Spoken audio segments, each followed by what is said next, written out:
Punjab regional staff training college Sahiwal ने assistant superintendent jail से deputy superintendent jail के ओहदे पर तरक्की पाने के लिए मुनक्किदा करियर प्रोग्रेशन कोर्स CPC 2 की पासिंग आउट परेड की पुरवकार तकरीब मुनक्किद हुई, जिसके मेहमान खसूसी commissioner Sahiwal division doctor Asif Tufail थे। तकरीब में commandant Punjab regional staff training college Malik Shaukat Feroz Awan, महकमा जेल खाना जात के सीनियर अफसरान, तरबियत मुकम्मल करने वाले अफसरान ने शिरकत की। तकरीब के आगाज़ पर कमांडेंट मलिक शौकत फेरोज ने मेहमान खसूसी के इस्तकबाल किया और तरबियती प्रोग्राम के अगराज़ व मकासद, पेशा वराना महारतों के फ़रोग़ और कोर्स के मुख्तलिफ मराहल पर तफसीली ब्रीफिंग दी। कमिश्नर डॉक्टर आसिफ तुफैल ने पासिंग आउट परेड का मुआयना किया और अफसरान के बेहतरीन नज़्म व ज़ब्त, पेशा वराना सलाहियतों और शानदार कारकर्दगी को सराहा। इस मौके पर खिताब करते हुए उन्होंने कहा है कि महकमा जेल खाना जात में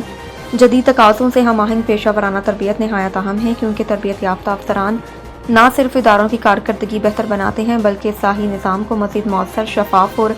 मजबूत बनाने में भी कलीदी किरदार अदा करते हैं। तरबियत मुकम्मल करने वाले अफसरान को मुबारकबाद देते हुए उम्मीद ज़ाहिर की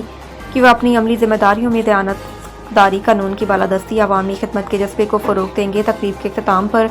कमिश्नर साहिवाल ने कमांडेंट मलिक शौकत फेरोज और उनकी टीम की काबिश को भरपूर खराज तहसीन पेश किया।